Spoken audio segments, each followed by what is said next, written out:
empezar con esófago. El esófago, como todos sabemos, es la parte más cefálica del tubo digestivo, es un tubo nada más, cuya única función es conducir el contenido bucal hacia el estómago.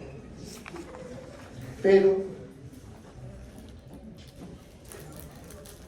tiene una estructura importante, tiene una mucosa plana poliestratificada, plana, no queratinizada, tiene una muscular, una circular interna y una longitudinal externa, y tiene apendicea pero no tiene sedosa, lo que dificulta la cirugía a este nivel. Muchos autores consideran al esófago como parte del mediastino, sí, como parte del mediastino visceral. E incluso la patología del esófago también es considerada como parte de la patología del mediastino. ¿De acuerdo? Bien, el esófago, como todos ustedes saben, tiene tres porciones: una porción cervical, una porción torácica y una porción abdominal. Dicen que tiene una distancia aproximada de 20 centímetros entre la boca y el cardias. Y desde el punto de vista de la imagen, nosotros la estudiamos con radiología. El gol estándar es la la radiología con contraste. Como ustedes pueden observar perfectamente, hemos pasado contraste varitado por la vía oral, y en el momento en que el paciente o la persona está deglutiendo esta sustancia de contraste, hacemos las tomas radiológicas. Como ustedes pueden observar, tiene una porción cefálica, una porción torácica y una porción abdominal. Y tiene algunas insuras fisiológicas. La literatura considera 10, pero desde el punto de vista radiológico, que es el tema que hoy nos compete, vamos a considerar 4 de ellas, las más importantes y las que con frecuencia vemos. Está dado pues por el botón aórtico, el tronco bronquio izquierdo, la aurícula izquierda y el cardias. Entonces, acá tienen ustedes cómo se hace la radiología del esófago. Fundamentalmente se hace con el paciente de pie, salvo que no pueda ponerse de pie, y le damos a deglutir la sustancia varitada y sacamos incidencias: oblicuo anterior derecha, por ejemplo, frontal, y esta también es una oblicuo anterior derecha en su porción torácica. La vemos perfectamente, ¿no? Como pasa la sustancia de contraste, dice la literatura y la experiencia, que más o menos demora el contenido bucal hasta el estómago unos 2 o 3 segundos. ¿De acuerdo? Nuevamente, 2 imágenes radiológicas muy ilustrativas. Se le está proporcionando al paciente la sustancia varitada a la vía oral, y una vez que el paciente deglute o pasa las sustancias de contraste, le sacamos las radiografías. El gol estándar, la radiología más importante en el estudio del esófago por imágenes, es radiología de esófago o esófagograma con sustancia varitada. Y podemos ver la porción la porción cervical, la porción torácica. Se ve perfectamente, y esas depresiones que habíamos mencionado, que está dado por el botón aórtico, el tronco bronquio izquierdo, la aurícula izquierda. Perfecto. Nuevamente el esófago.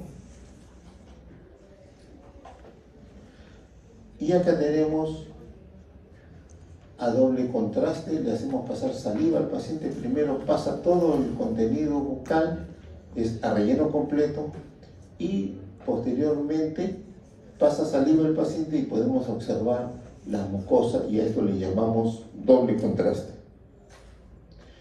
Y el ingreso del esófago a la cavidad abdominal a través del hiato, y tiene una distancia más o menos de 2 centímetros antes de ingresar al cárdiax. ¿De acuerdo?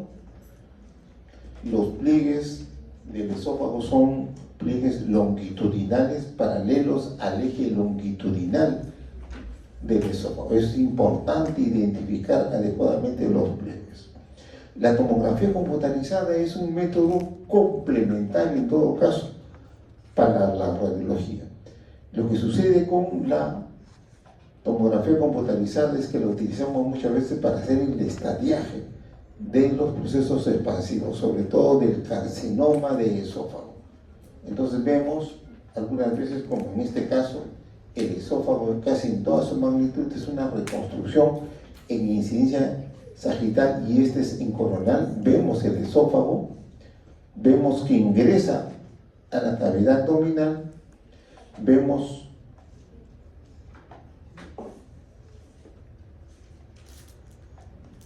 el grosor del esófago y también si es que hubiera alguna neoplasia maligna, vemos si ésta se ha extendido a ganglios, si ésta se ha extendido a otros órganos.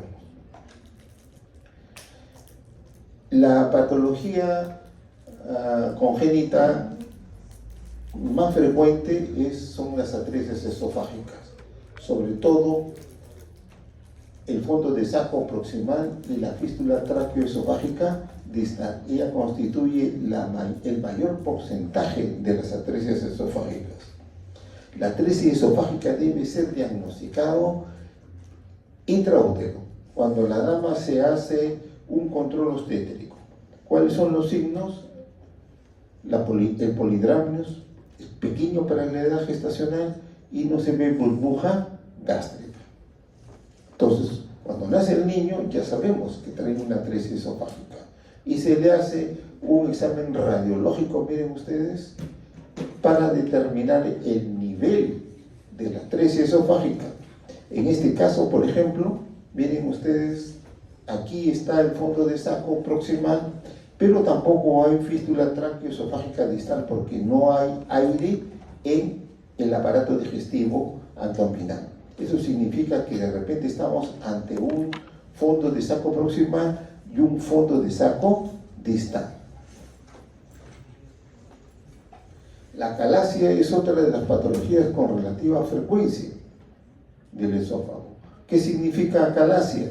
Significa que hay ausencia de plexos mientéricos de Meissner y Auerbach en la porción distal del esófago, lo que no permite la dilatación a este nivel y por lo tanto por encima de esta estenosis se va a dilatar el esófago porque hace esfuerzo para pasar el contenido hacia el estómago. Acá es una acalasia en sus inicios, miren ustedes,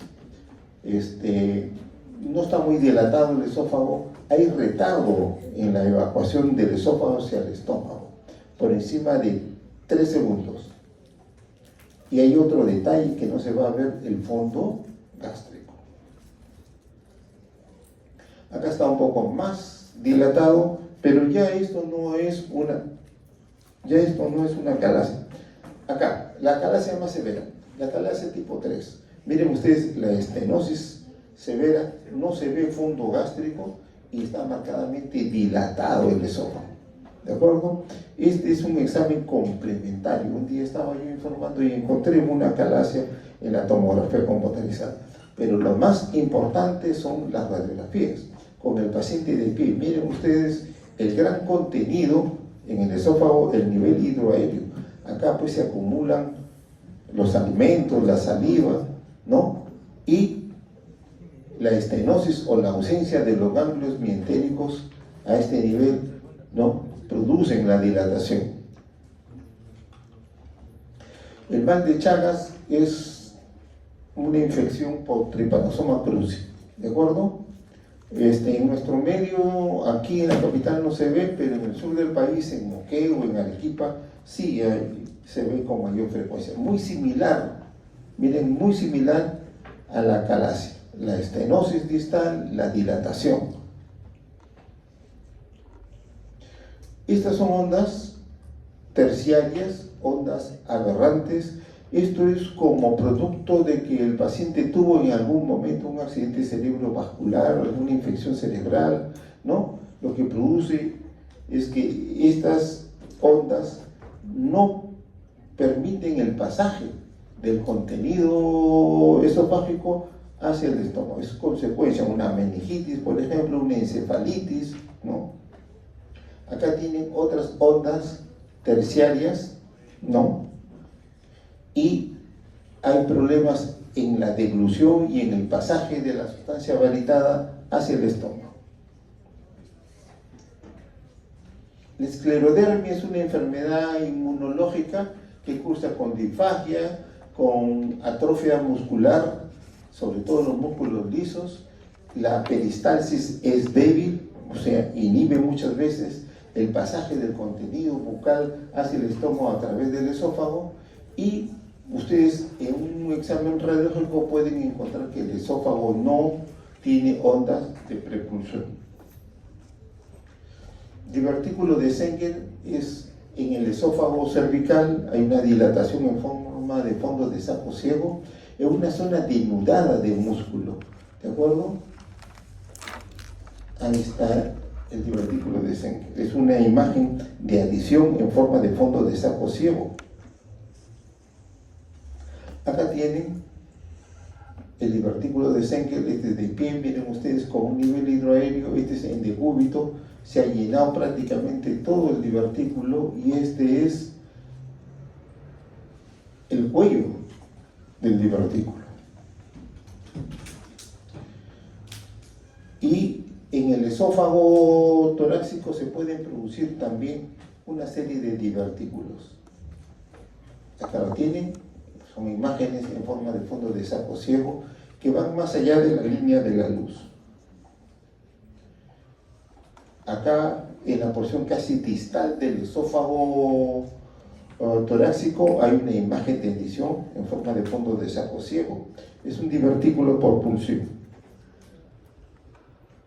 Y luego, las hernias esofágicas. ¿Qué significa una hernia esofágica o una hernia yatal? Es el pasaje de una porción del estómago a través del yato diafragmático hacia la cavidad torácica. Puede ser esófago corto, puede ser paraesofágica, o puede ser por pasaje, ¿no?, de el esófago hacia arriba y pasa una porción del estómago hacia la cavidad torácica. La hernia de Morgani es un pasaje del diafragma, ¿no? No hay una relación entre las hernias yatales y esta hernia. Lo he traído para que vean otro tipo de hernias, ¿no? Acá hay un orificio, una solución de continuidad en el diafragma, lo que ha permitido, ¿no?, el pasaje de asas gruesas desde la cavidad abdominal hacia la cavidad torácica por detrás del esternón. La patología infecciosa en nuestro medio, al principio de la epidemia del SIDA, se producía mucha monilia, porque los pacientes estaban inmunológicamente deprimidos. En el estado actual no se ve mucho porque estos pacientes están muy empoderados y el Estado le da tratamiento preventivo. Pero podrían ustedes encontrar algunas úlceras, ¿no?, por monilia, por herpes virus, por citomegalovirus en estos pacientes inmunodeprimidos. Cándida, monilia en estos pacientes inmunodeprimidos. ¿Quiénes pueden hacer cándida también? Aquellos que reciben quimioterapia, radioterapia por neoplasias malignas u otras enfermedades inmunológicas, ¿de acuerdo? Esofagitis péptica es por reflujo. Acá, por ejemplo, hay una hernia por esófago corto y el reflujo se produce desde el estómago hacia el esófago distal, con algunas úlceras, ¿no?,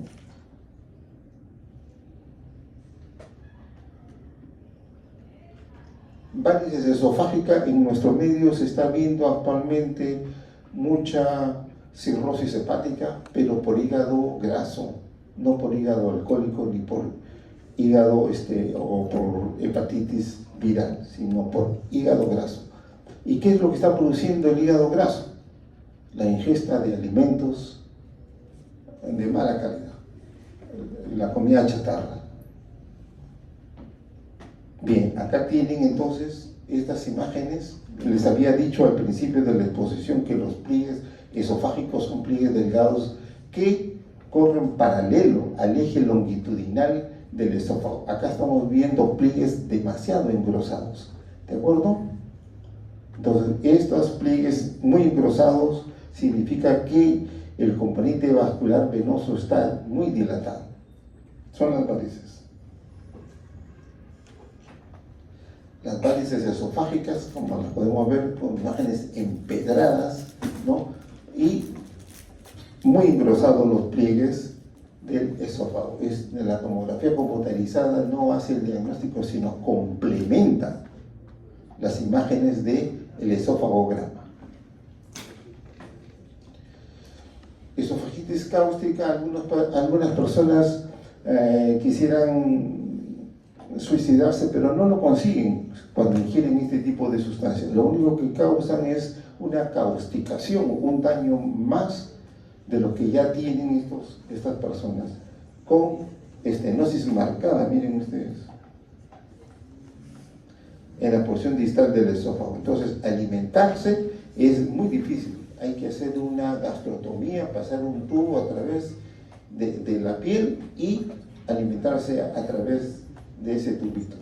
Entonces, no es recomendable para estas personas, entre comillas, pues ingerir sustancias cáusticas. Lo que sí sucede es que muchas veces se puede producir un accidente. Los niños pueden, de casualidad, consumir o tomar estas bebidas y le produce causticación.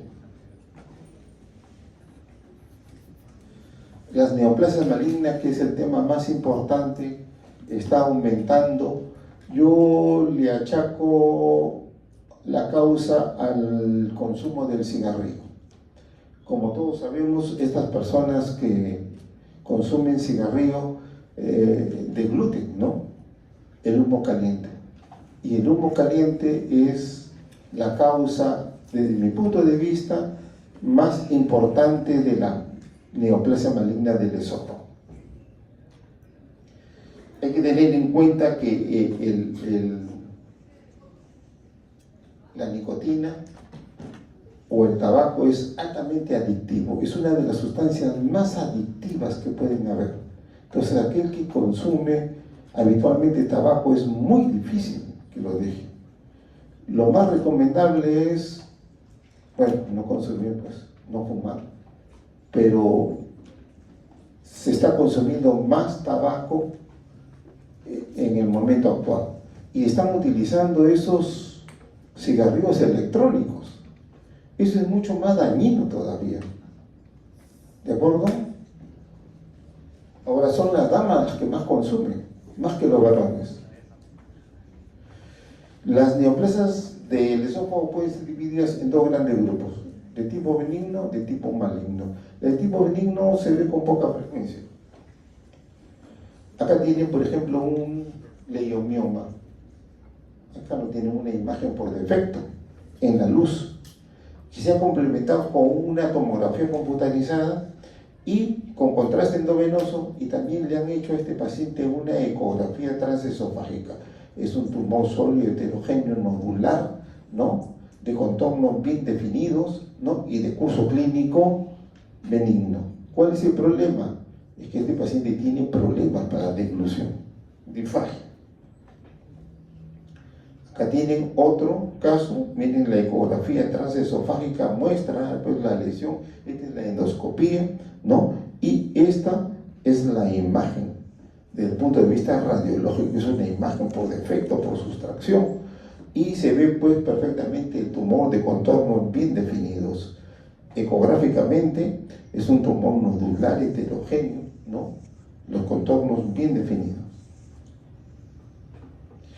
carcinoma de esófago. Lo que hablábamos hace un instante. El examen gold estándar para el diagnóstico del cáncer de esófago es la esofagografía con sustancia palitada. Complementariamente a ella, la tomografía computarizada, multicorte, porque puede hacer varios planos: plano axial, plano coronal, plano sagital. Reconstruye rápidamente los softwares, entonces uno puede hacer reconstrucciones muy hermosas. Dice la literatura y la experiencia que cuando se trata de una neoplasia maligna hay engrosamiento de la pared, pero en forma asimétrica, ¿de acuerdo? ¿Y por qué le hacemos la ecografía? Para hacerle el estadiaje, para ver la lesión, para ver la extensión de la lesión, el compromiso de otros órganos, ¿no?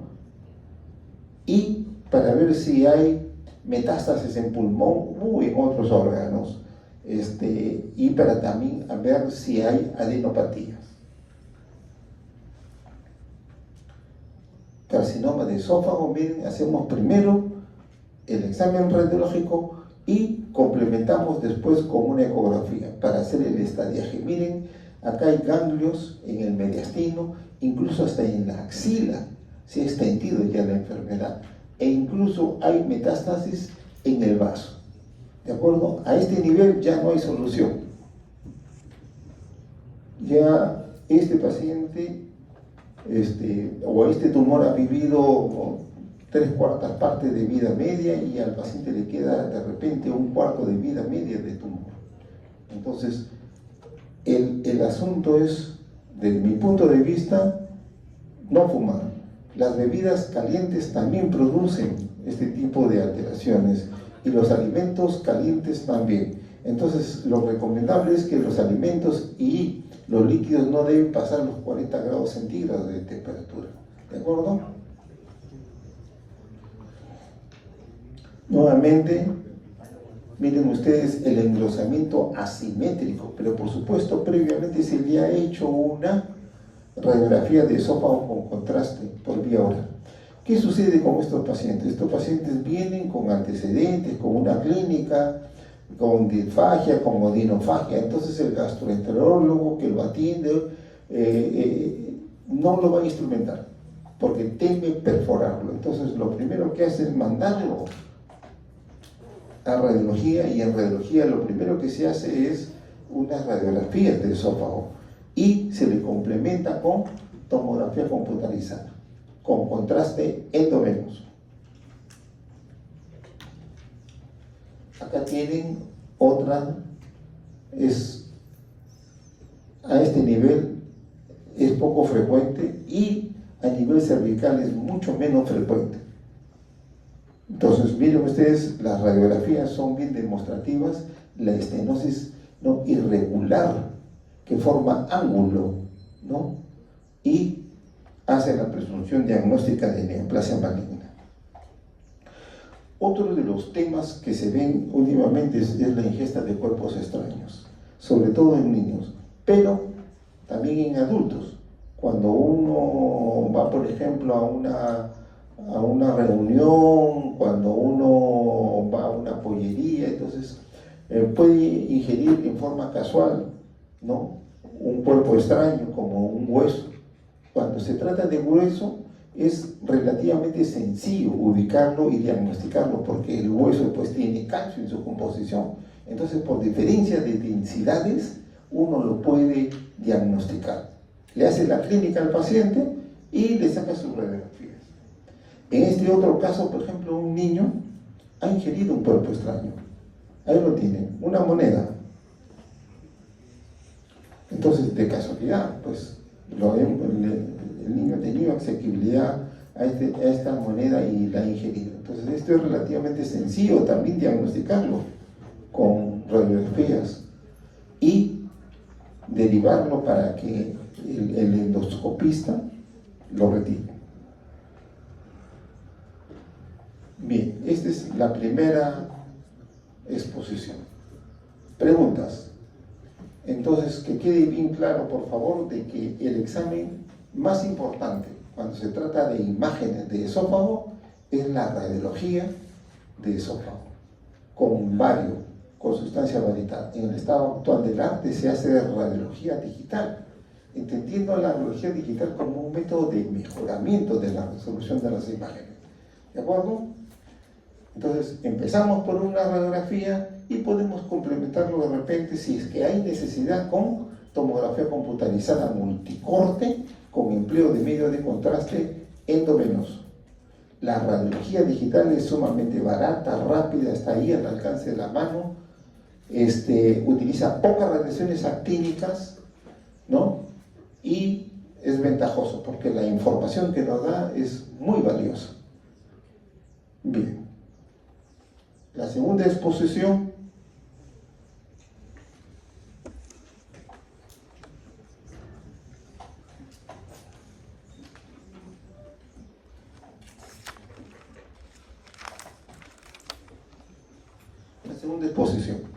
vamos a conversar ahora sobre el estómago, lo que continúa del esófago. Como todos sabemos, el estómago está en la cavidad abdominal, tiene una orientación que todos conocemos, de arriba a abajo, de atrás hacia adelante y de izquierda hacia derecha, ¿verdad? Tiene varias porciones, tiene un fondo, tiene un cuerpo, tiene una región antral, el píloro. Aquí está el cardias. Y tiene esa forma de J que nos han enseñado cuando hicimos anatomía descriptiva. ¿De acuerdo? La forma de estudiar el estómago ha variado. El asunto es que en el estado actual nuestros amigos, los gastroenterólogos, han afinado mucho, ¿no?, sus procedimientos de endoscopia. Entonces muchas veces ellos instrumentan al paciente y hacen el diagnóstico in situ de la patología, lo que muchas veces hace innecesario algún examen por imágenes. En el estado actual, el examen mucho más valioso por imágenes de estómago es la tomografía computarizada multicorte.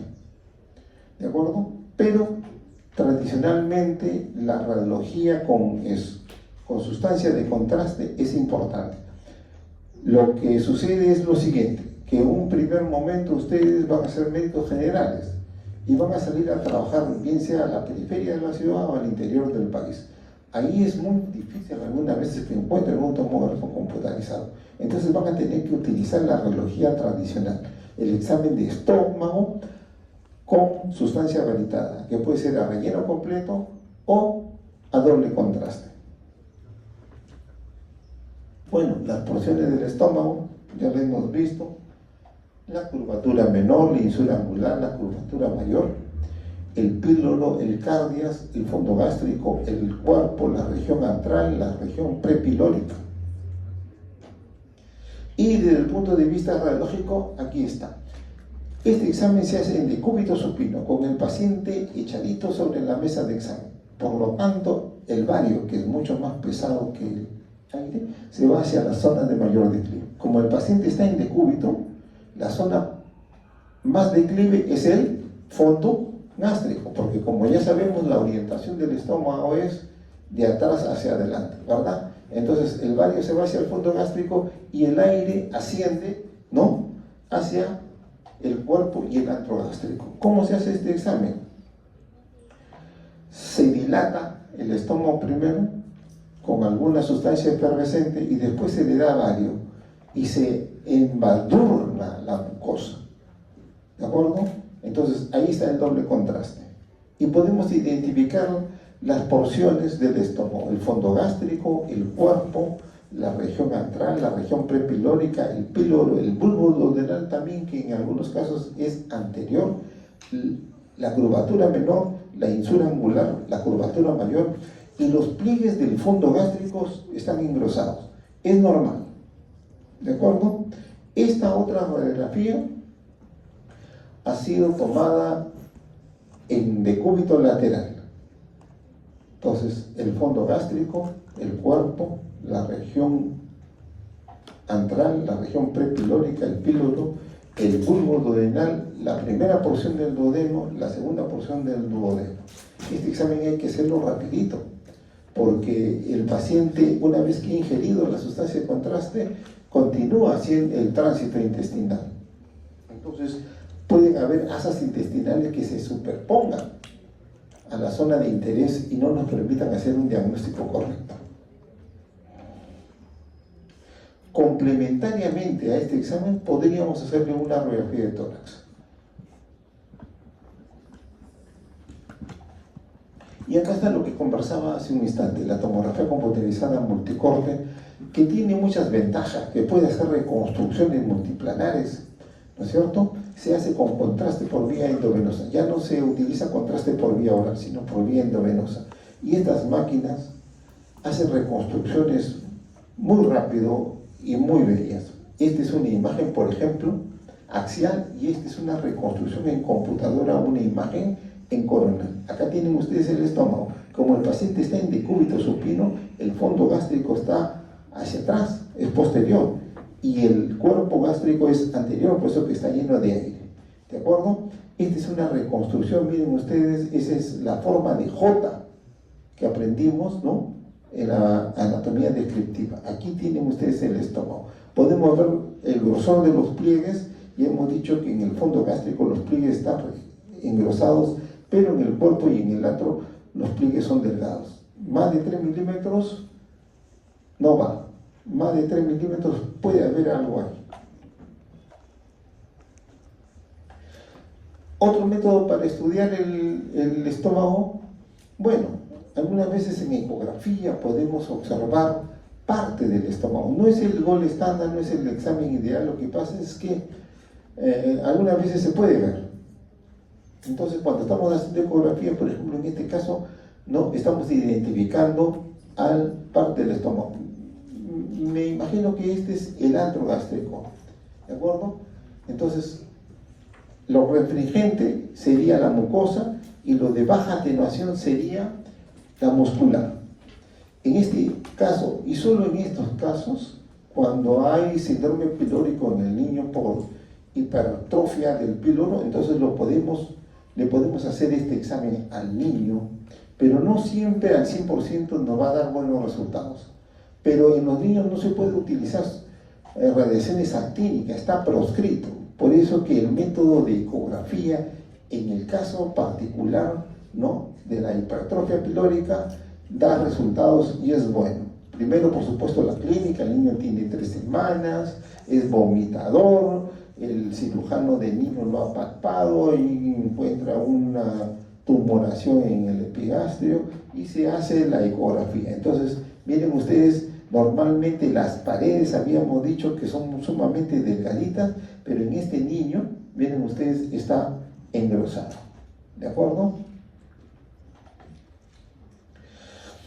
El estudio varitado, miren ustedes, la punta del corazón a la izquierda, el fondo gástrico a la derecha.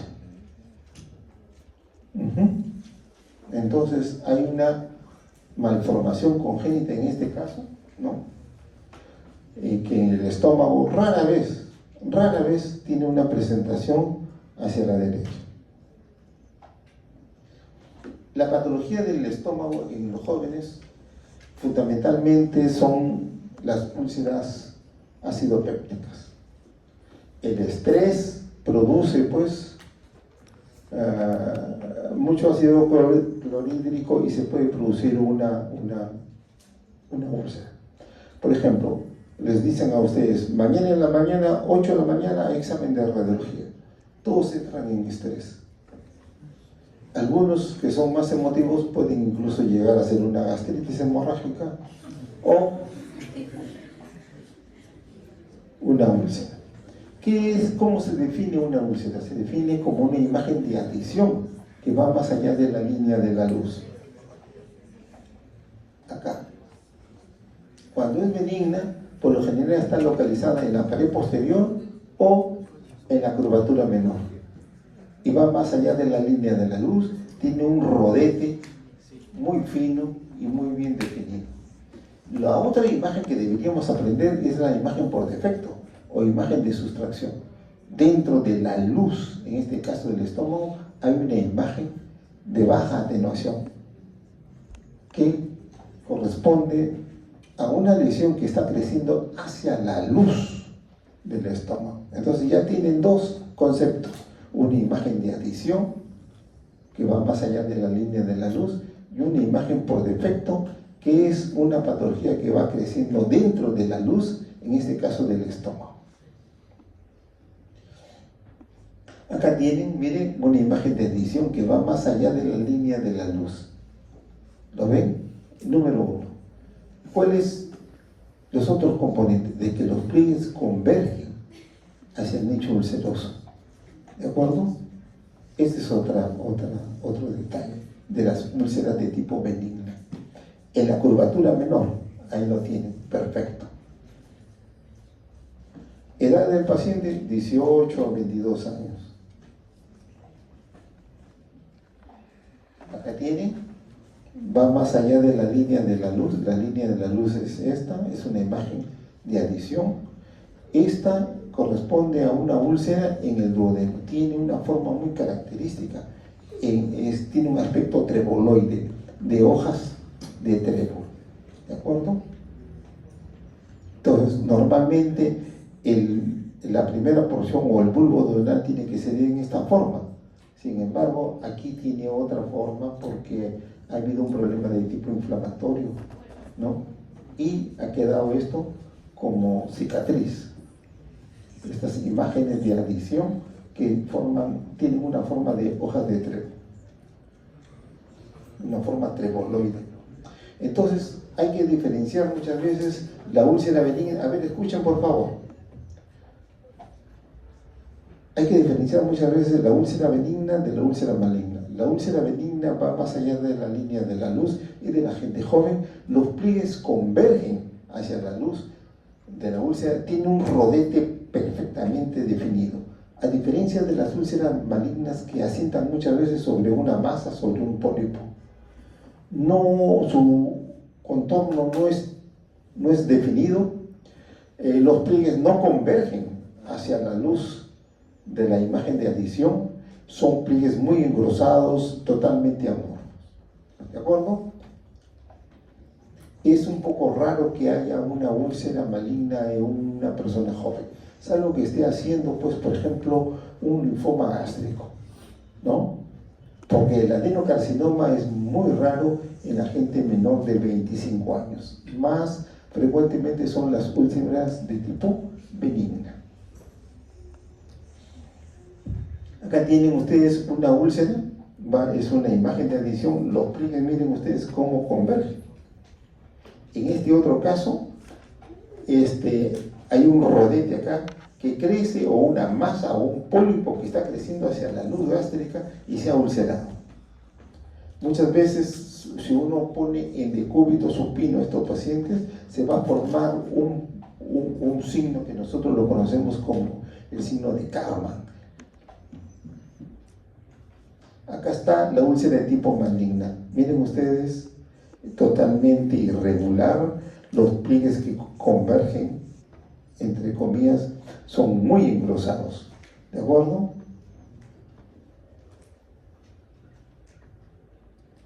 Úlcera maligna. Acá está el signo de Karman, el signo del menisco de Karman. Hay una úlcera. Entonces, cuando uno lo pone en decúbito supino al paciente, la úlcera atrapa barrio, ¿de acuerdo? Y se forma esta imagen que se conoce como el signo del menisco de Karman. Está en una masa o en un pólipo. En este caso es una masa que crece hacia la luz y se ha ulcerado.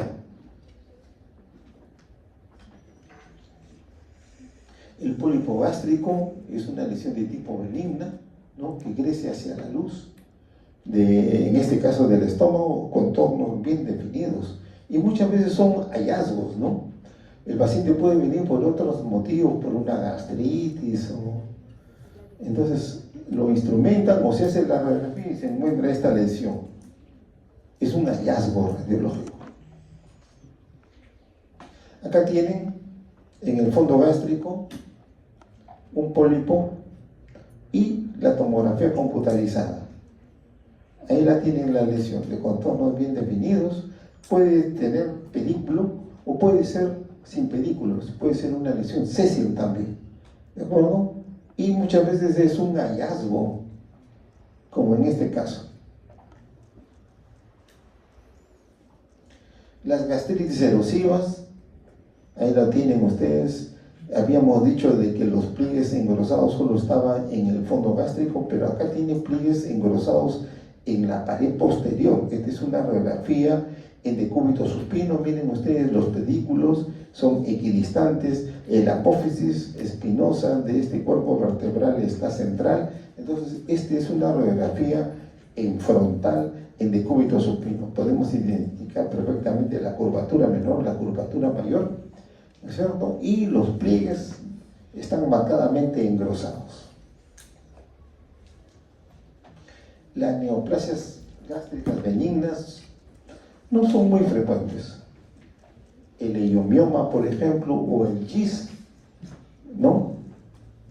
Más frecuentes son las neoplasias malignas. Pero bueno, podríamos encontrar una lesión de tipo benigna. Acá tienen, por ejemplo, un leiomioma con una hernia hiatal, se ve perfectamente. Acá tienen un leiomioma, ¿no? Se ve perfectamente. Pero lo más frecuente en nuestro medio es la neoplasia maligna del estómago. Como todos sabemos, la mayor cantidad de morbimortandad en el peruano es la neoplasia maligna del aparato digestivo. A la cabeza, la neoplasia maligna del estómago. Después viene la neoplasia maligna del colon, como segunda opción. En las damas, la primera causa de morbimortandad es el cáncer del cuello uterino. En segundo lugar, la neoplasia maligna de la mama. Es una epidemia tremenda. ¿De acuerdo? Pero todas estas neoplasias malignas pueden ser detectadas en forma precoz y se pueden, en muchos de los casos, curar. Bueno, vamos a hablar de la neoplasia maligna del estómago, el adenocarcinoma, que es más frecuente. Miren ustedes, signos radiológicos, la insula angular está totalmente comprometida, está engrosada, y cuando uno le hace la radiografía de este paciente, esta zona no tiene peristaltismo. ¿De acuerdo? Acá lo tienen, totalmente ulcerado, el signo del menisco de Karma, ¿no? Bueno, acá está la úlcera, es la neoplasia maligna, y cuando uno lo pone en decúbito supino al paciente, esta úlcera que está en un tumor, ¿no? Se llena de contraste, lo atrapa el contraste y se forma este signo radiológico, se conoce como el signo del menisco de Karma. ¿Dónde es más frecuente la neoplasia maligna del estómago? En la región antral, en la región prepilórica. Aunque está migrando, ¿no? También podemos encontrar en el fondo gástrico, pero todavía sigue siendo más frecuente en la región antral. Miren ustedes, contornos irregulares, tiene una úlcera acá, todo esto es el tumor y es muchas veces estenosante, cierra la luz del estómago. Entonces muchas veces el paciente debuta con síndrome pilórico. Vómitos, baja de peso, anorexia, astenia, ¿no? Dolor epigástrico, y ya se palpa seguro una tumoración. Entonces, el examen ideal desde el punto de vista radiológico es la tomografía computarizada. Pero ¿cómo es el algoritmo actualmente? Este paciente que está pasando seguro por el servicio de gastroenterología, primero le van a hacer una endoscopia. Una vez que le han hecho la endoscopia, inmediatamente sacan una muestra, lo mandan a patología y el patólogo informa adenocarcinoma de estómago y posteriormente lo envía a radiología. ¿Para qué lo envían a radiología? Para hacerle el estadio, para ver la localización mejor de la lesión, para ver si ha habido extensión de la lesión hacia los ganglios linfáticos vecinos o si hay, ¿no?, siembra metastásica a otro nivel, sobre todo al estómago. Ahí la tienen, la tomografía computarizada. Miren ustedes cómo está marcadamente engrosada. Habíamos dicho que la única pared que estaba engrosada normalmente era el fondo gástrico, pero que el andro y el cuerpo, sus paredes eran delgadas, no más de 3 milímetros, habíamos dicho. Sin embargo, aquí tenemos que las paredes están marcadamente engrosadas y se intensifican con la sustancia yodada. Este paciente antes de hacerle esta tomografía, ya tiene diagnóstico anatomopatológico, porque ya el gastroenterólogo ha entrado con su endoscopio, ya sacó la muestra, ya la mandó a patología y el patólogo ya informó de la presencia de una neoplasia maligna y va a tomografía computarizada para ver mejor la lesión, para ver si hay adenopatías, me parece que estas son adenopatías, y si hay extensión a otros órganos, si ha pasado hacia... Si ha pasado, ¿no?, la neoplasia maligna hacia la grasa del mesenterio. ¿De acuerdo? Entonces se le hace el estadiaje. ¿Por qué? Porque la cura de la neoplasia maligna del estómago es quirúrgica. Si la cirugía no lo puede curar, entonces no hay solución al problema. ¿De acuerdo? Miren ustedes la región del antro, la región prepilórica acá, la gran tumoración que se ha extendido. Miren ustedes el grosor de la pared, miren ustedes los ganglios linfáticos comprometidos. Entonces, si bien antes hacíamos una radiografía de estómago, en el estado actual más hacemos tomografías computarizadas porque el paciente ya tiene diagnóstico. Antes hacíamos radiografías de estómago para hacer el diagnóstico. En el estado actual hacemos tomografía computarizada para hacerle el estadiaje. ¿De acuerdo? Linitis plástica. Esta es una presentación poco usual de la neoplasia maligna. La neoplasia maligna va por debajo de la mucosa y produce reacción desmoplástica y va cerrando la luz del estómago. Y tiene una característica, una forma muy característica. Tiene esa forma de bota de vino. Ustedes saben lo que es la bota de vino, ¿verdad? Es un instrumento de cuero donde se pone el vino, ¿sí?, y uno lo... ¿De acuerdo? Eso se llama bota de vino. Entonces alguien hizo una analogía y dijo, sí, pues tiene esa forma. Miren, este es de pie porque tiene un nivel hidroaéreo y este es en decúbito supino. Sigue teniendo esa misma forma, no ha variado, porque las paredes están comprometidas, están engrosadas, están infiltradas y no hay peristaltismo. Este es en tomografía computarizada. Miren ustedes cómo está engrosada, marcadamente engrosada las paredes, se intensifica con la sustancia de contraste y va cerrando, va estrechando la luz. Miren, este es el duodeno, este es el estómago, la región del cuerpo y del antro es la que están comprometidas. ¿De acuerdo? Entonces la tomografía computarizada sirve, pero para el estadiaje, no para hacer el diagnóstico, salvo que haya pasado desapercibido la lesión y lo manden a tomografía, pero para explorar, para descartar, como dicen algunos clínicos, para descartar la presencia de una neoplasia maligna. Pero por lo general, 80-90% de estos pacientes ya llegan con diagnóstico incluso anatomopatológico. Acá tienen otra linitis plástica, miren ustedes, el fondo gástrico está bien, lo que está en este caso está comprometido es el cuerpo y acá está comprometido el cuerpo y la región antral. Este es el bulbo duodenal y este debe ser el píloro. ¿De acuerdo? Linitis plástica. Otra linitis plástica, miren ustedes, tiene esa forma de bota de vino. Y la tomografía computarizada nos hace el estadiaje. Miren ustedes, el marcado engrosamiento de las paredes se intensifican marcadamente con la sustancia iodada y tiene ya extensión hacia los ganglios regionales. Entonces, la tomografía nos sirve para eso. ¿De acuerdo? El duodeno. Lo que viene a continuación del píloro. Nosotros, cuando yo fui médico residentes, todavía alcancé a hacer duodenografías. Colocábamos una sonda la noche anterior con oliva de metal y al día siguiente esa oliva de metal ya estaba en el duodeno. Entonces ¿Qué hacíamos? Pasábamos silocaína en jalea para anestesiar toda la mucosa y evitar el peristaltismo, y después echábamos bario también a través de la sonda y embadurnábamos toda la mucosa.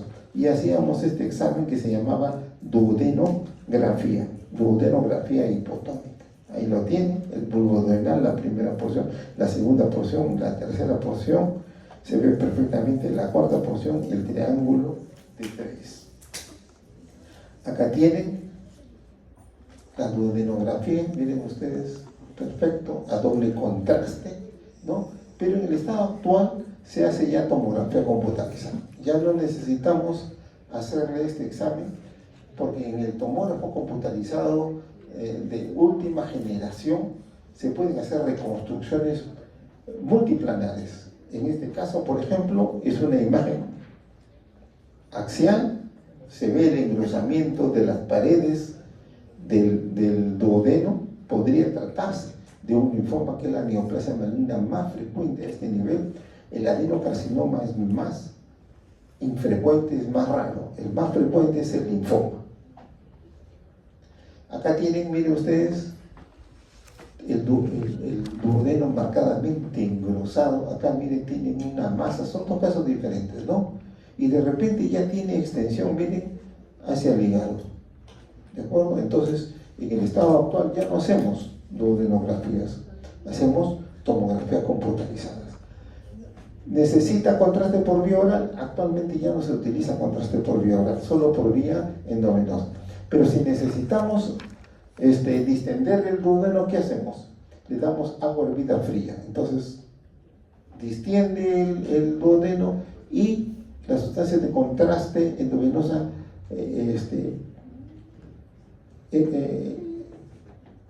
aumenta la densidad de las paredes. Entonces podemos hacerle la diferenciación por diferencia de densidades.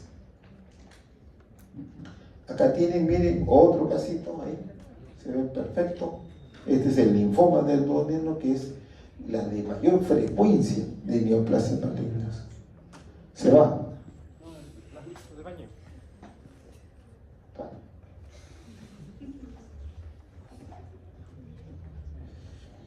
Intestino, el intestino delgado. Durante la época también que yo fui médico residente, hacíamos muchos exámenes contrastados del tubo digestivo, del ilio, del yeyuno, del ilio. Lo hacíamos con sustancias de contraste. Le dábamos por vía oral, primero sacábamos una simple para ver si había calcificaciones o había otras cositas por ahí, y luego dábamos varios por vía oral, y cada 30 minutos le sacábamos un control. A esto le llamábamos tránsito intestinal.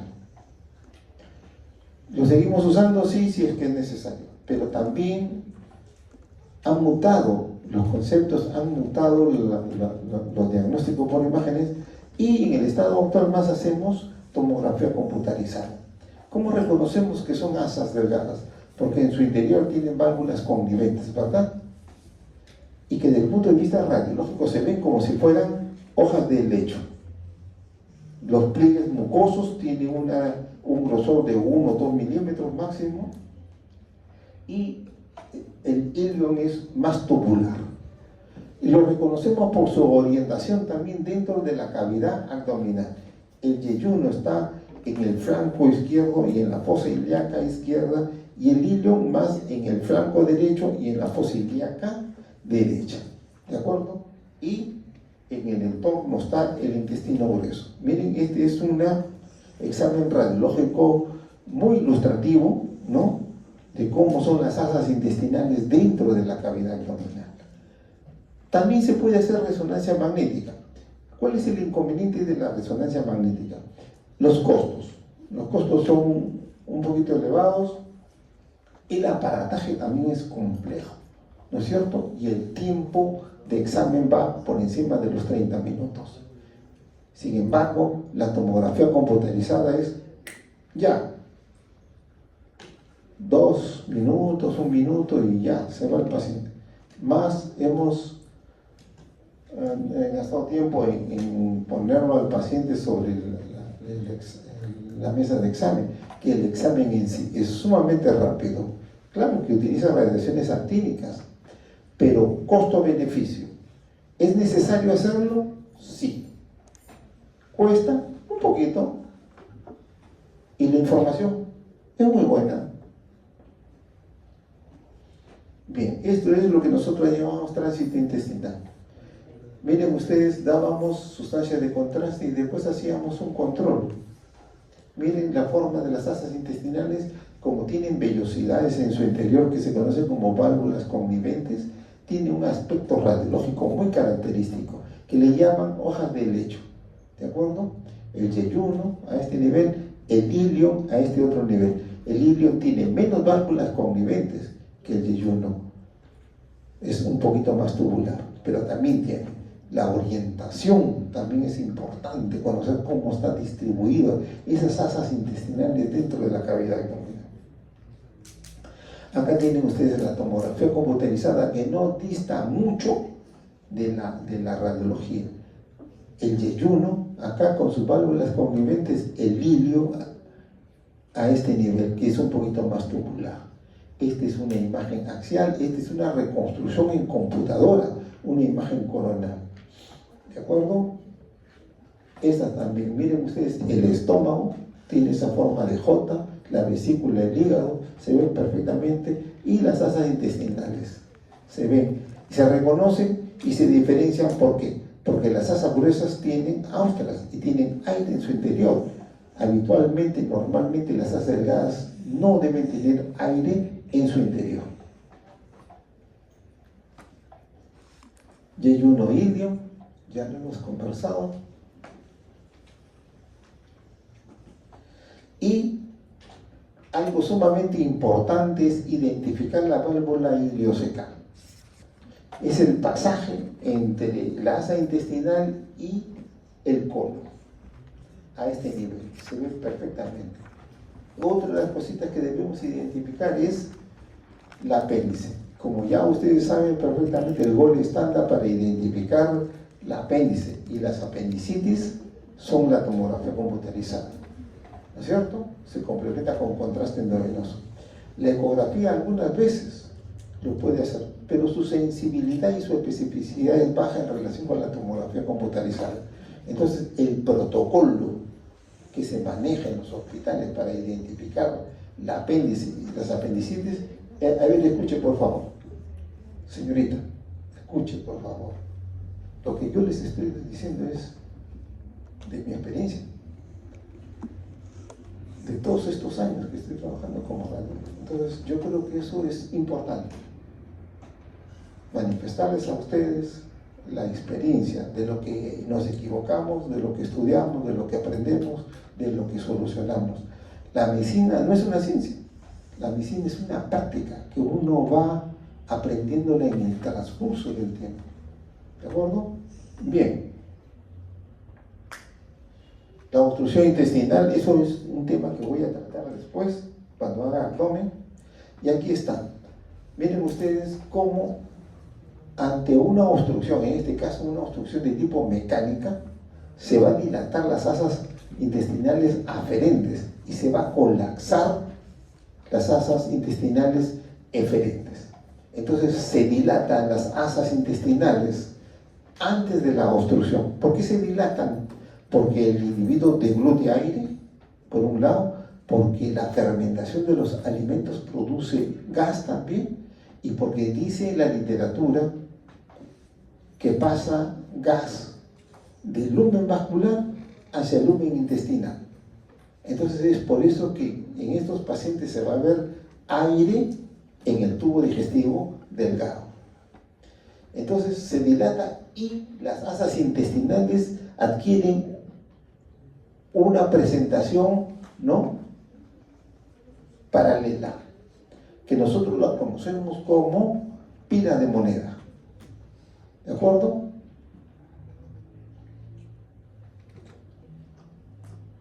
Acá está, la más importante es en la decúbito supino, el abdomen simple, que ustedes van a utilizar más en la emergencia, es la decúbito supino, frontal, antero-posterior.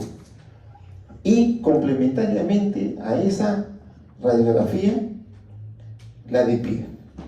Pero la más importante es la decúbito supino. Nos puede identificar el asa intestinal dilatada, ¿no? El desplazamiento de la asa intestinal dentro de la cavidad abdominal, ¿no?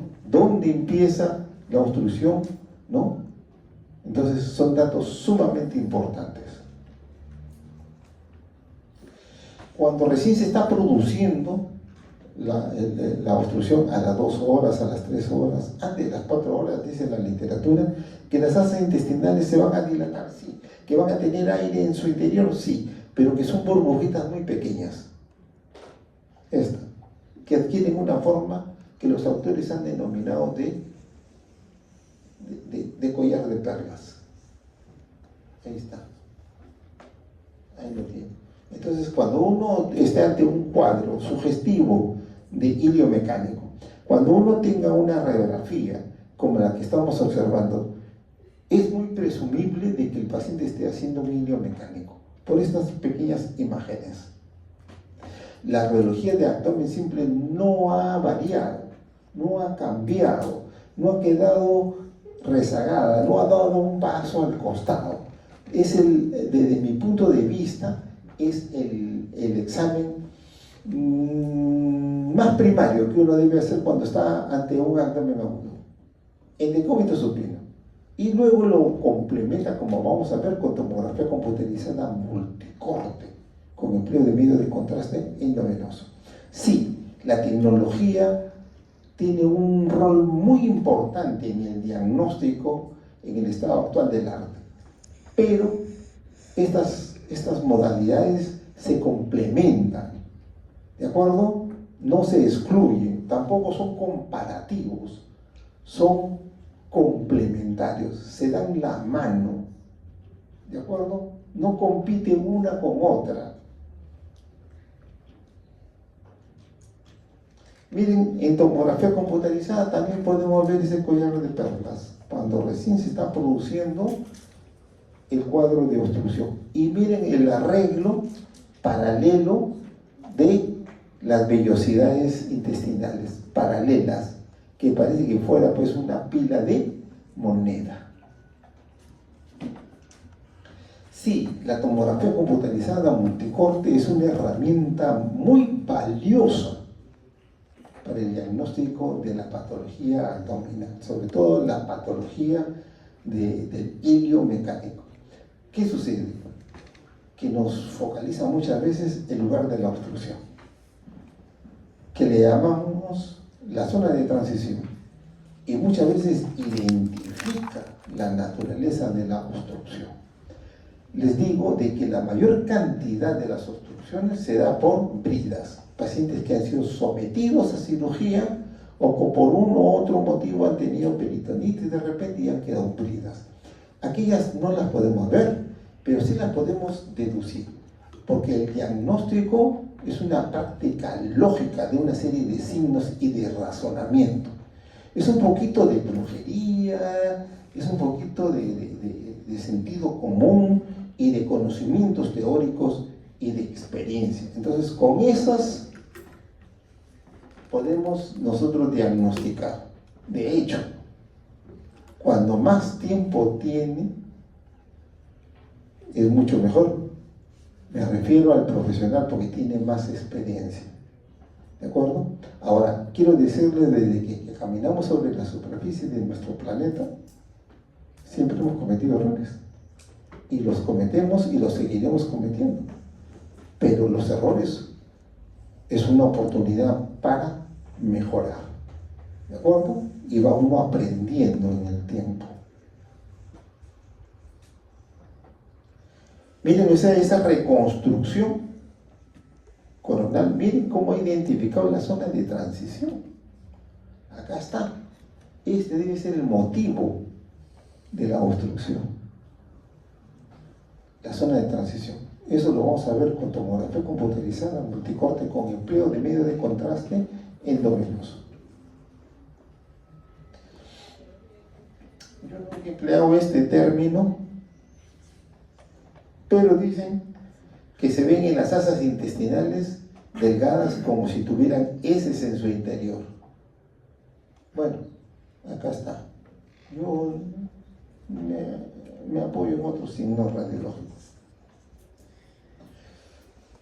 De asa cerrada, porque como ya les he dicho, la mayor cantidad de obstrucciones es debido a bridas, y esas muy difícilmente se pueden identificar, pero sí se pueden deducir. Paciente que ha sido sometido, por ejemplo, a cesárea, a apendicectomía, a colecistectomía, aún con la paroscopía, pueden hacer bridas intraabdominales, y esta en algún tiempo podría producir una obstrucción intestinal.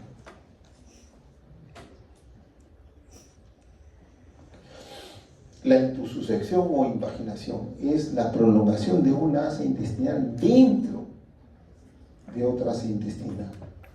¿De acuerdo? Y ello va a producir obstrucción intestinal. Es otra de las formas de obstrucción o de etiología, por decirlo así, de la obstrucción intestinal.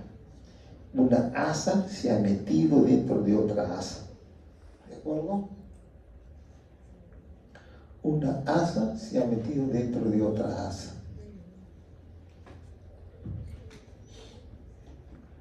Miren ustedes, las enfermedades inflamatorias muchas veces nos pueden conducir a obstrucciones intestinales. Una tuberculosis intestinal puede debutar como una obstrucción intestinal. La enfermedad de Crohn. La enfermedad de Crohn, cuando yo era alumno, cuando era residente, los primeros años que fui asistente, la enfermedad de Crohn era extraña para nosotros. La leíamos, venía en el examen incluso, ¿no? Los profesores les gustaba enseñarnos cosas raras, pero no veíamos objetivamente enfermedad de Crohn. Es una enfermedad de etiología desconocida, granulomatosa, que simula muchas veces como si fuera una tuberculosis o un linfoma intestinal. Pero ahora sí se está viendo por las migraciones. Vienen de otros países, sobre todo de Europa, de Norteamérica, del África, entonces traen también su patología. Entonces, enfermedad de Crohn ahora sí se está viendo. ¿Cómo se diagnostica? En el estado actual se diagnostica con tomografía computerizada multicorte con empleo de medio de contraste endovenoso. Acá lo tienen. Miren ustedes en la porción terminal del ilio y del ciego, ¿no? Y con tomografía computerizada. ¿Por qué? Porque en el estado actual ya no se hace mucho tránsito intestinal. Más va el tomógrafo computarizado, porque es más rápido, es más sencillo, da mayor información.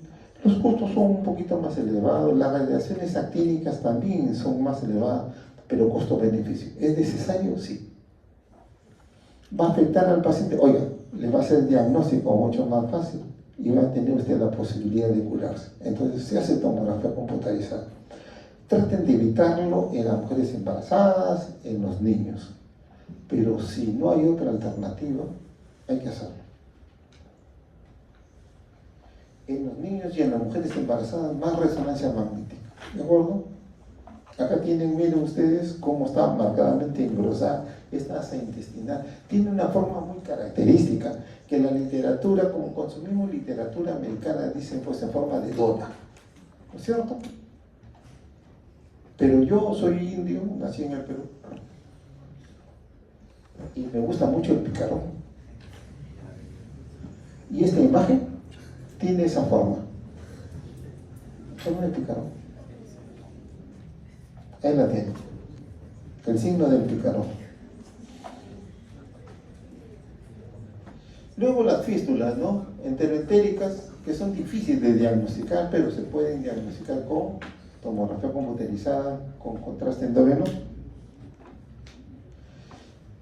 En ecografía es un poco difícil diagnosticar, pero ¿qué podemos observar cuando viene un paciente con abdomen agudo, en tabla, qué sé yo, con ascitis, con vómitos? Entonces se le hace su ecografía, porque es el examen que más piden los emergenciólogos o los internos o los residentes. Entonces se puede en algunos casos encontrar, ¿no?, asas intestinales engrosadas con ascitis y con, ahí está la ascitis, ¿no?, líquido libre en cavidad abdominal. Entonces uno puede hacer la presunción diagnóstica.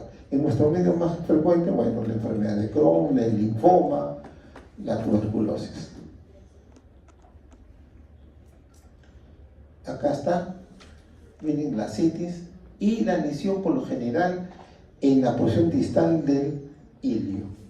¿Por qué? Porque ahí están las placas de Peyer, que son unas placas de células linfáticas. Entonces ahí se queda el bicho y ahí hace la patología. Los tumores, adenocarcinoma de intestino delgado es raro, yo pocas veces he visto. Más he visto linfomas. Bueno, hay otras neoplasias malignas también, ¿no es cierto? El carcinoide maligno, bueno. Lo que estamos viendo es el GIS, el tumor intestinal estromal, ¿no? Antes lo confundíamos como un leiomioma, pero en el estado actual los patólogos ya lo han identificado perfectamente y hablan de las lesiones de la célula de Cajal, que es lo que da origen al GIS, tumor gastrointestinal estromal. Este es un linfoma, por ejemplo. Miren ustedes, se le hizo un tránsito intestinal, ¿no? Y acá está la obstrucción. Y se le hizo la tomografía computarizada, como tenía contraste, por eso que lo ven, y acá tienen esa lesión. ¿Qué aspecto tiene? Picarón. Era una intercepción en realidad, ¿no? Se había metido un asa intestinal en otra y producía obstrucción intestinal. Y la causa era el linfoma a este nivel. Ahí está, el GIS, tumor estromal gastrointestinal. Es un tumor mesentérico de células intersticiales de Cajal, de la musculatura propia y que actúa en el peristaltismo intestinal. Son mucho más frecuentes en los varones, en el estómago. Son neoplasias que crecen exuberantemente, pero en su gran mayoría son de tipo benigna. Entonces sigue la lesión hasta cuando ya está muy grande y el paciente lo percibe, entonces recién va a la consulta. Por supuesto, hay un porcentaje menor que se maligniza, ¿de acuerdo? Pero en su gran mayoría son de tipo benigno. Vamos a ver imágenes. Ahí lo tienen. Ahí tienen el tumor, crece exofíticamente hacia la luz del peritoneo. No crecen hacia la luz del intestino o del tubo digestivo, sino afuera. Y no producen muchas veces obstrucción intestinal, de manera tal de que el individuo que tiene este tipo de lesión espera, cuando ya no puede esperar porque está muy grande o le produce otro tipo de síntomas, recién va. Por eso que las lesiones que se descubren son así, grandes, exuberantes. Acá lo tienen, un tumor amorfo heterogéneo de contornos muy mal definidos, miren ustedes, que se identifica heterogéneamente y periféricamente con la sustancia iodada. Resultó ser un GIS. Acá tiene un leiomioma, porque el tubo digestivo tiene células musculares lisas, ¿verdad? Y de ahí puede originarse un tumor de esta naturaleza. Carcinoide, acá lo tienen, es raro, puede debutar muchas veces con obstrucción intestinal, con adenopatías también. ¿De acuerdo? Ahí están las adenopatías, se ve perfectamente.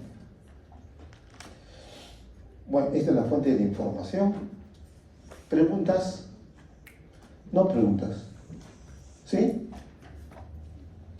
Vamos a ver el último tema, que es abdomen.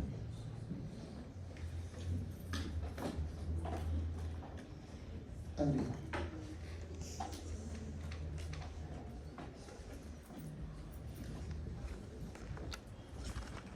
Abdomen, radiología del abdomen es sumamente interesante, es un tema de actualidad, es un tema de todos los días, es un tema de que se maneja permanentemente en las emergencias de los hospitales, sobre todo los fines de semana. Es un tema crucial porque, como ustedes saben, estamos viviendo momentos de mucha violencia, ¿no? Los traumatismos abdominales por arma de fuego o por punzo penetrante es de todos los días, de todos los días. Y hay que tener mucho cuidado, no hacer demostraciones de signos externos de riqueza. O sea, que los Rolex mejor se lo ponen en su casa, ¿no? Los aretes de oro de las niñas en su casa, y cuando salgan a la calle con su ropita así, usaditas, sus zapatillas un poquito usadas, ¿no? Los carros Mercedes-Benz los cuadran en su casa y toman pues las líneas esas de ómnibus, porque hay gente que lo está mirando, definitivamente es así, que lo sigue con la mirada y que puede darles al paso. Esta mañana, antes de tomar el desayuno, prendí la televisión y vi que una dama había sido asaltada y le habían metido un plomo en el abdomen porque ella conducía en su cartera 130.000 soles y caminaba por la calle como si nada. Pero si ya se les ha advertido, no hagan esas cosas. Los dólares que tienen ustedes ahorita en su billetera, los dejan en el banco, por favor. No los lleven en la cartera. ¿De acuerdo? Sus celulares en las mochilas. Aprendan de esta persona que ha vivido tanto. Bien, el examen de abdomen, como ya le habíamos informado hace unos minutos, es el examen en decúbito supino. Acá tienen ustedes al paciente echado sobre la mesa de examen, el tubo está arriba y los detectores, porque en el estado actual la radiología es digital, ya no es analógica, incluso va a haber un apagón analógico en la televisión, ¿verdad? Todo va a ser digital. Y entendiendo la digital como un método de mejoramiento de la resolución. ¿De acuerdo? Complementariamente, de pie, pero es complementaria a la de decúbito supino. Y complementariamente uno puede obtener una radiografía de tórax. Como saben perfectamente, la radiología de tórax es póstero anterior con el paciente de pie. Pero hay gente, personas, individuos, pacientes, que no pueden colocarse o que no pueden estar de pie. Entonces, para ellos les hemos reservado otro tipo de placas. Entonces, simple de abdomen, fácil, rápido de realizar, alta sensibilidad para alguna patología. Se debe observar las cúpulas diafragmáticas y para eso nos sirve la de pie y la de tórax. Fundamentalmente la radiología debe ser en decúbito, nos puede permitir examinar radiológicamente la pared, la grasa peritoneal, las estructuras óseas, las vértebras lumbares, la pelvis, qué sé yo. Y algunas veces nos permite ver el contenido abdominal, como el hígado, los riñones, los músculos, ¿no? Acá tienen dos simples de abdomen, en decúbito supino y de pie. ¿Y por qué de pie? Porque tiene un nivel intermedio. Perfecto, este es el estómago, este es el colon. ¿Por qué dice que es colon? Porque tiene aire y por la distribución de las asas dentro de la cavidad abdominal. Este es el sigmoides, sí pues, y acá está la ampolla rectal, sí pues, y acá está la vejiga, sí pues, porque todos sabemos anatomía, ¿no es cierto? Porque todos hemos llevado el curso de anatomía y sabemos cómo están distribuidos, ¿no? Estas asas intestinales dentro de la cavidad abdominal. La de pie es complementaria para ver fundamentalmente los hemidiafragmas. Pero esta simple nos permite ver el hígado, el vaso, los músculos psoas y las iletas renales. Complementariamente, la radiología de tórax. ¿De acuerdo? Sobre todo cuando uno sospecha de un neumo peritoneo. Lo puede poner de pie al paciente en buena hora. Incidencias complementarias para aquellos que no pueden ser radiografiados de pie. La decúbito lateral, miren ustedes, Se ha puesto al paciente sobre su lado izquierdo y el aire, porque tiene un neumoperitoneo, se acumula entre el epidiafragma y la pared abdominal. No puede ponerse de pie pues porque le han metido pues un plomazo a este paciente, entonces la decúbito lateral con rayo horizontal. Tampoco puede ponerse en decúbito lateral, ya pues en decúbito supino, con rayo horizontal. Ahí está el detector, los rayos X están para acá y le saca a usted una tangencia. Ahí está la columna hacia abajo y las asas intestinales hacia arriba. Entonces, para todo hay solución, claro, es cuestión de ingenio y de saber. ¿De acuerdo? Entonces, usted en emergencia, el médico asistente se ha ido a dormir, tiene derecho a dormir. El residente dice, ya vengo, cualquier cosa me llamas, ya pues, y tú eres interno, ¿no? Y tú tienes que resolver el problema, pues, porque para eso has pasado 7 años en la facultad.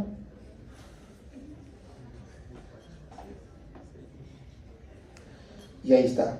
¿Cómo es la distribución de los gases dentro de la cavidad abdominal? Los únicos que deben tener gases es el estómago y las asas intestinales gruesas. Normalmente, habitualmente, las asas intestinales delgadas no deben tener aire en su interior. Acá está, mire usted, el estómago, y si ve usted aire en el intestino, tiene que ver si este paciente no está haciendo una obstrucción intestinal o si no está haciendo un hilio adinámico. Y estas son masas gruesas, sí, pues, porque tienen austras. Y la distribución, pues, este es el transverso, el ángulo hepático, el ángulo esplénico, el colon ascendente y el sigmoides acá. Entonces, la diferenciación entre asas delgadas es porque tienen las asas delgadas válvulas conniventes y porque las asas gruesas tienen austras. ¿De acuerdo? Y la distribución de las asas intestinales dentro de la cavidad abdominal es fundamental. El estómago, las asas intestinales gruesas, es el duodeno, perfecto. Y bueno, este es un esquema donde están proyectadas las vísceras sólidas. Entonces, se ve con limitaciones. Acá tienen el polo inferior del riñón izquierdo, el riñón derecho, los músculos psoas, el hígado, el vaso acá. También vemos las estructuras óseas, los cuerpos vertebrales lumbares, los podemos contar, y la pelvis. Una información sumamente valiosa. Otras técnicas para estudiar el abdomen con muy buenos resultados.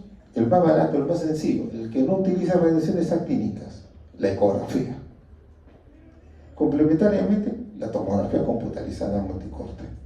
Pero la ecografía, que es rápida, sencilla, nos puede identificar alguna patología importante, de vías biliares, del hígado, de los riñones, del vaso, de los genitales internos en la dama, y complementariamente a ella podemos utilizar otro tipo de examen si es que es necesario. Quiero decirles que en el estado actual del arte, la tomografía computarizada multicorte es una herramienta sumamente valiosa para la exploración del abdomen. Acá tienen, por ejemplo, una radiografía simple de decúbito, hígado grande. Se nota, ¿no? Hígado grande. Y se hace la tomografía computarizada y este paciente era portador de metástasis. Miren ustedes. Por eso que se explica el hígado grande. ¿Bien? O sea, lo complementa. Tiene usted que complementarlo muchas veces. No hay examen perfecto, ¿no? No hay examen. No compiten tampoco estos exámenes uno contra el otro. No son comparativos, son complementarios. Hígado grande, ya pues se le hace su tomografía computarizada, es un quiste hidratico que tiene vesículas hijas acá. También podría ser de que tenga citis, podría ser también de que tenga cirrosis hepática, ¿no? Se ve perfectamente. Entonces la tomografía computarizada complementa al examen radiológico. Acá, la ecografía de primera intención casi es el gol estándar para la vesícula biliar y su patología. Arranque usted con un examen sencillo, rápido, barato, al alcance de la mano, y lo puede usted complementar, miren, con tomografía computarizada, siempre y cuando sea necesario. En este caso, por ejemplo, esta tomografía está mostrando cálculos en su interior. pero es complementario. Acá tienen, ven, en la ecografía múltiples cálculos. La tomografía también muestra cálculo de colesterol revestidos con calcio. Pero el gol estándar, en realidad, el mejor examen es la resonancia magnética. ¿Pero vamos a hacer resonancia magnética? No. Hay una ecografía y lo puedes complementar con la tomografía computarizada. ¿De acuerdo? Que tiene mucho billete, ya pues, que vaya entonces al resonador. Otra de las vísceras intraabdominales, el páncreas. Ahí lo tienen el páncreas, la cabeza, el cuello, el cuerpo, la cola. ¿Cuál es el gol estándar en nuestro medio? La tomografía computarizada multicorte con empleo de medio de contraste endovenoso. El examen gol estándar, por ejemplo, para el diagnóstico de las pancreatitis. Los riñones. En una simple diactomía lo podemos ver, sí, si tenemos suerte lo podemos ver. ¿Por qué? Porque el riñón está limitado por una cápsula de grasa, ¿verdad? Y el otro examen sencillo, barato, es la ecografía, acá lo tienen. Y el otro examen, la tomografía computarizada. Con contraste endovenoso es lo ideal. Si no podemos someterlo a tomografía computarizada porque es alérgico a la sustancia de contraste, le haremos una resonancia magnética. ¿De acuerdo? Tiene usted una gama de métodos de diagnóstico radiológico para arribar a un diagnóstico. Con estos métodos, por lo menos un 95-97% de certeza diagnóstica. ¿De acuerdo? Las suprarrenales también las podemos identificar con tomografía computarizada. Esta es una reconstrucción en computadora coronal, ahí está, ahí está. La ecografía, sinceramente, yo nunca la he visto. Pero resonancia magnética, ahí está, se puede emplear también, con muy buenos resultados. Suprarrenal, miren, está un poco rechonchita esta suprarrenal, esta otra también. Hay una hiperplasia de suprarrenales con tomografía computarizada, sin contraste, afortunadamente se puede ver acá, con resonancia magnética, y en este caso tiene un tumor, miren ustedes, se hace el diagnóstico con tomografía computarizada, con contraste endovenoso y o con resonancia magnética. El vaso es otra víscera sólida que podemos estudiarla con ecografía. Ahí está. Y lo podemos complementar en todo caso con tomografía computarizada. ¿No podemos hacerle la tomografía? Bueno, le hacemos una resonancia magnética. Dependiendo siempre de la presunción diagnóstica y de la necesidad que tenemos de aclarar el diagnóstico. Miren acá esta imagen inmensa. El paciente ha sido sometido a colecistectomía. Acá está. Miren ustedes esta imagen densa, de densidad de partes blandas en una simple diagnóstica. ¿Qué resultó? Vaso grande, una esplenomegalia. Ahí tienen con ecografía, con tomografía computarizada. Abdomen agudo. Esta es la mejor definición de abdomen agudo que he encontrado. Es un cuadro clínico caracterizado por dolor abdominal agudo que requiere diagnóstico temprano, rapidito y preciso, de manera tal que se puede establecer rápidamente el tratamiento, porque el paciente puede fallecer si es que uno no hace un diagnóstico preciso. Dos tipos de hilio, mecánico y adinámico. Acá está lo que les mostraba hace un instante, ¿no? El hilio mecánico, ahí están las imágenes, ¿no?, de las válvulas convivente terreno paralelo que parecen pilas de moneda, ¿verdad? Y en este otro caso no se ve tanta dilatación. Entonces podría tratarse de un hilio de tipo reflejo. Hilio mecánico, miren ustedes de pie, asas intestinales delgadas, dilatadas. Cuando pasa mucho tiempo, estas asas intestinales se dilatan tanto que podrían simular asa gruesa. Pero la asa gruesa está ahí, miren ustedes. El colon está ahí, tiene austria y tiene aire. tomografía computarizada se ha convertido en una herramienta muy importante para el diagnóstico de abdomen agudo, con contraste endovenoso. Miren ustedes las asas intestinales dilatadas y las válvulas conniventes de arreglo paralelo, parecen pilas de moneda. La literatura también habla de esqueleto de arenque. Yo realmente no conozco el arenque, por eso es que no lo menciono, pero sí la pila de moneda, eso sí, lo conocemos perfectamente.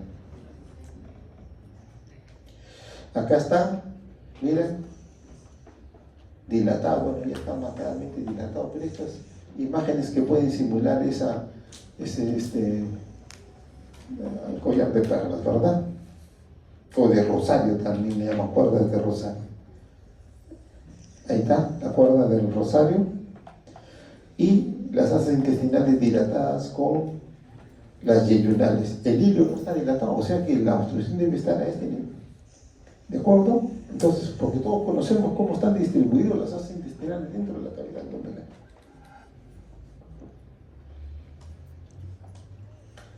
Decúbito supino, la más importante de las imágenes. Yeyuno dilatado, ilio, aparentemente no, el colon tampoco, está colapsado. De pie solo nos va a mostrar muchas veces los niveles hidroaéreos, pero la más importante es la decúbito supino. Bien, casi idéntico, y en este caso, por ejemplo, miren ustedes, hay una hernia inguinoescrotal, aquí está, este es el nivel de obstrucción, y por encima de este nivel las asas intestinales dilatadas. Las otras asas están colapsadas. El colon, por ejemplo, está colapsado, ¿no es cierto? El yeyuno nomás está dilatado. La apendicitis. La apendicitis. En el estado actual no debe entrar un paciente a salas de operaciones con solo la sospecha de tener un cuadro apendicular, sino que debe diagnosticarse con certeza. Y los métodos que empleamos, el gol estándar, la tomografía computarizada, complementariamente con contraste endovenoso. En el peor de los defectos, la ecografía. La ecografía puede en algunos casos, en un buen porcentaje, identificar la apéndice. A los cirujanos mucho les gusta la ecografía. Acá tienen un vólvulo del sigmoides, se ha doblado el meso del sigmoides y tiene una forma muy característica que le llaman grano de café. Las neoplasias malignas del colon son estenosantes. Entonces, miren ustedes la marcada dilatación del colon con una válvula ileocecal continente. No hay pasaje de aire hacia el tubo digestivo delgado y hasta acá nomás llega. Y ahí está la neoplasia maligna. Entonces, muchas neoplasias malignas del colon pueden debutar así, ¿no? Con hilio mecánico. Neumoperitoneo significa aire libre en cavidad peritoneal. Puede deberse a muchas causas: úlcera péptica perforada, apendicitis perforada, isquemia intestinal perforada, divertículos perforados, trauma intestinal penetrante con arma de fuego o con arma blanca, cuerpo extraño que perfore el tubo intestinal. Bueno, todo lo que conduzca a tener aire libre en cavidad abdominal. Y ahí lo tienen. Miren ustedes, por debajo del diafragma, esta imagen radiolucente que corresponde a aire libre. Acá es un poco difícil, pero el aire está delimitando perfectamente las asas intestinales.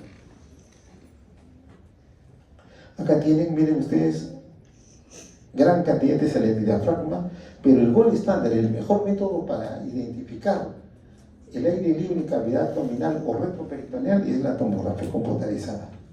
Ahí la tienen. Neumoperitoneo, acá está. Hígado transparente le llaman, bueno, libre y punto.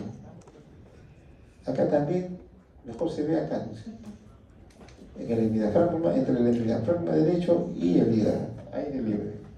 Neumoperitoneo. En este caso, le han sacado una imagen tangencial a este paciente y tiene hasta aire libre en el escroto.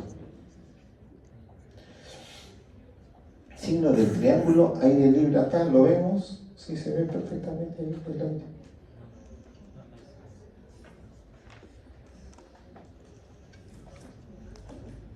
Bueno,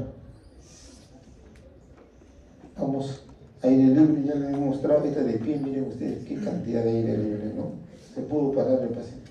El mejor método es la tomografía computarizada. ¿De acuerdo? Acá hay aire libre en el retroperitoneo. Paciente en decúbito supino, no necesita usted pararlo, nada. 2 minutos y ya, se va el paciente, ya tiene diálisis. Retroneumoperitoneo, miren ustedes, el mejor método pues la tomografía computarizada multicorte, porque puede hacernos reconstrucciones multiplanares.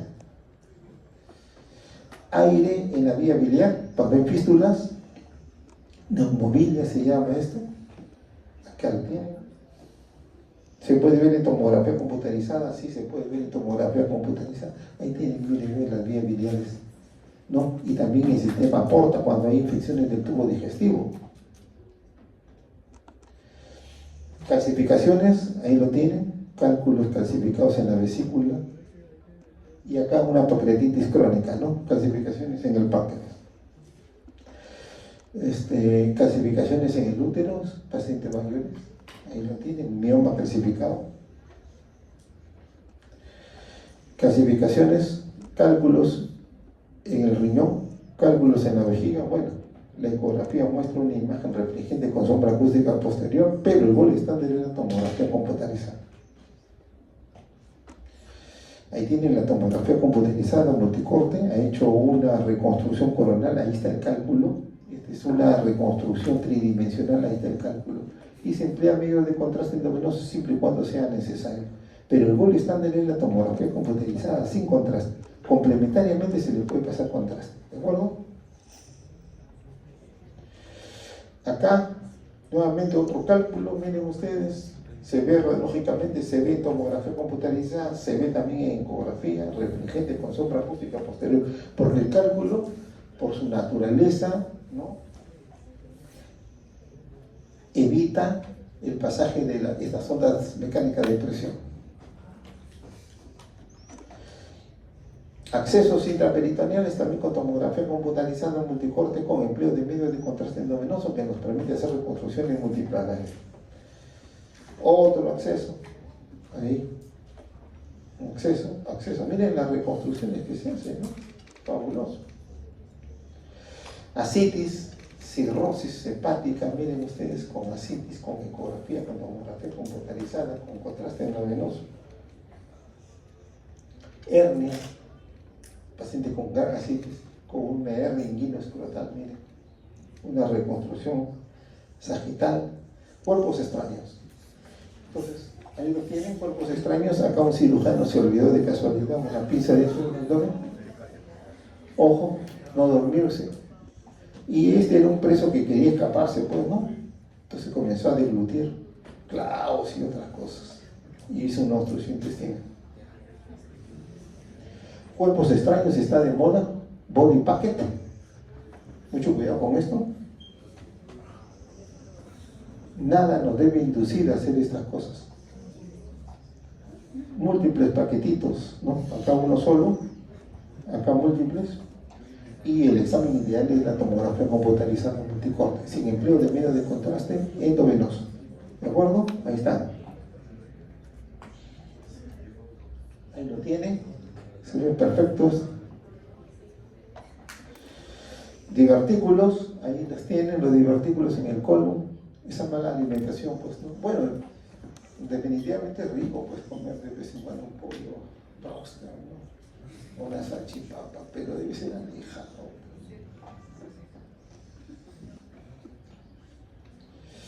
Apendicitis, ahí está, un acceso apendicular. El apéndice se ve muy bien en tomografía computarizada, miren ustedes, ahí está.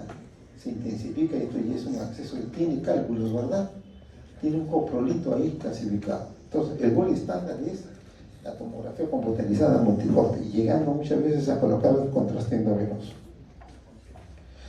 Hilio adinámico, niño puede estar con neumonía, con deshidratado, entonces todas las áreas intestinales se van a dilatar. Ahí está. Y las malformaciones congénitas podrían ser, acá tienen una hiperplasia del píloro, se les sacó una simple diagnóstico, pero como ya lo hemos dicho, el examen ideal es la ecografía, ¿no? Ahí está el engrosamiento de las paredes prepilóricas, ¿no? Ilio mecánico, obstrucción en el duodeno, atresia duodenal, atresia yeyunal, una simple de abdomen. Esto ya debe venir con diagnóstico. Antes que nazca el niño ya se le ha hecho varias exploraciones a la mamá y se diagnostica intraútero. Entonces cuando nace el niño ya se sabe que trae este tipo de problemas. Aunque ahora están haciendo cirugía en intraútero, ¿no? Sí, cirugía fetal le llaman. Ahí están las... Miren, una hernia, niño que nació con una malformación congénita del diafragma, todas las salas intestinales en el tórax, ¿no? Y bueno, la tangencial que ya les mostré. El hilo funcional, el hilo dinámico, todo debe estar dilatado, incluso hasta la polla rectal. ¿De acuerdo? Hilo dinámico. Hilo dinámico. Bien. Preguntas. Lo más interesante. ¿Hay preguntas o no hay preguntas? Si no hay preguntas es porque lo han entendido todo y ya lo saben. A ver.